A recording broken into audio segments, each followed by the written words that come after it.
So, Spider-Man Far From Home is the second Spidey film to come from the MCU, and it's pretty good.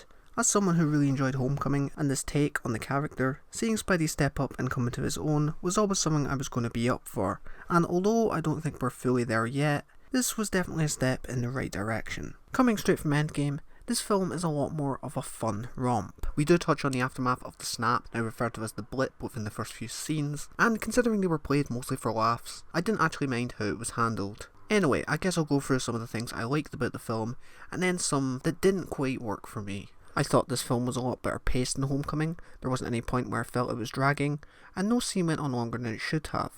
That may have been down to the various location changes we see throughout, but I can say for sure that it certainly held my attention.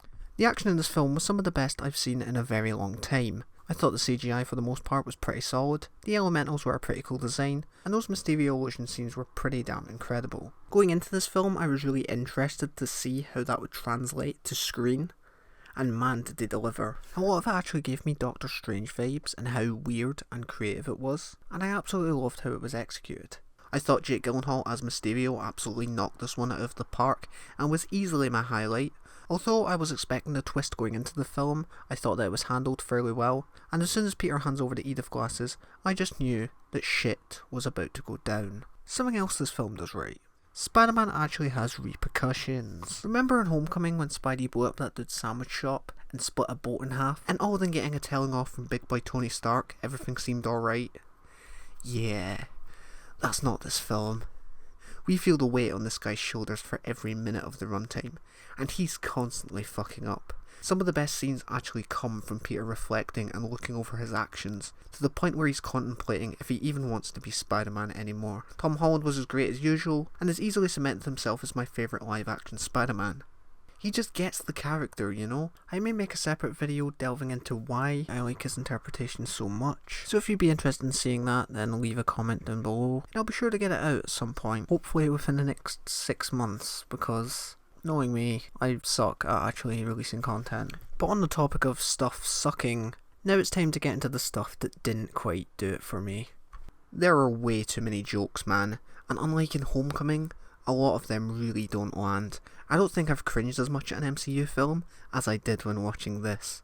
To me, this film feels as though it's trying to be loads of different things at once, and none of it quite gels. It doesn't know what it wants to be, and because of that, the tone feels very inconsistent. I do think it becomes more bearable as the film goes on, but my god, was some of the humour in this bad. Second problem, the relationship between Peter and MJ. Now, my problem isn't with them actually getting together, but more how this film approaches it. We go into this film and suddenly, Peter likes MJ, meaning that any indication or lead up to getting us here has happened off screen. Like, even just having a quick scene at the beginning, with everyone adjusting back into school life, would probably have fixed this. And then of course you could have just time jumped forward a month or so. That said, when they are together they do play off each other really well. There are a lot of cute scenes with them throughout, and I won't lie in saying that part of me kinda wanted to see Peter drop being Spider-Man to be with MJ. I'm sorry, they're just too wholesome, man. But that does unfortunately lead on to my next problem, in that MJ feels like a completely different character to when we last saw her in Homecoming. Something I really liked about her character in Homecoming was how unique she felt. I liked this more weird and quirky take on MJ, and sure that does come through at times, but I couldn't help but feel like they were trying to make her more like the classic Mary Jane, as opposed to having her be her own thing. I do think Zendaya does a brilliant job of what she has, and it's easily my favourite on-screen portrayal of the character. Yeah, that's right, Raimi fanboys. Kristen Dunst fucking sucks. Spider-Man is too OP. One of the many appeals of Spider-Man is that he's just a normal kid, and seeing him struggle to balance his real life along with keeping the secret of being Spider-Man.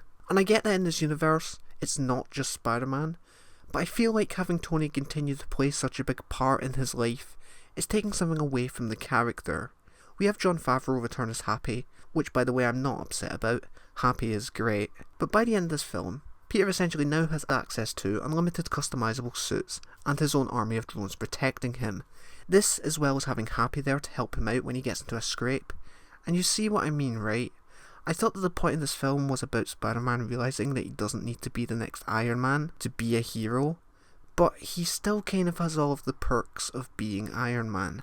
I've heard they actually got a scene from this where we have Peter sell off his old Star Wars toys to be able to afford the thing for MJ, And I'm really disappointed that they cut that out, because it would have just shown that Peter does have struggles, and that things aren't as easy as they're let on to be. But with that said, I don't want this to come off as a negative review, because overall I did have a load of fun with this.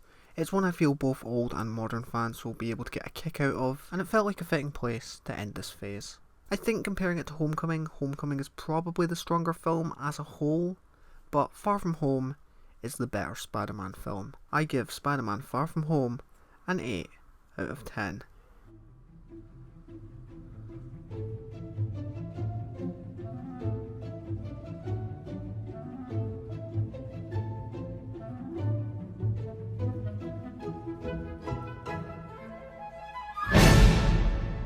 Oh shit, I forgot to speak about the end credits.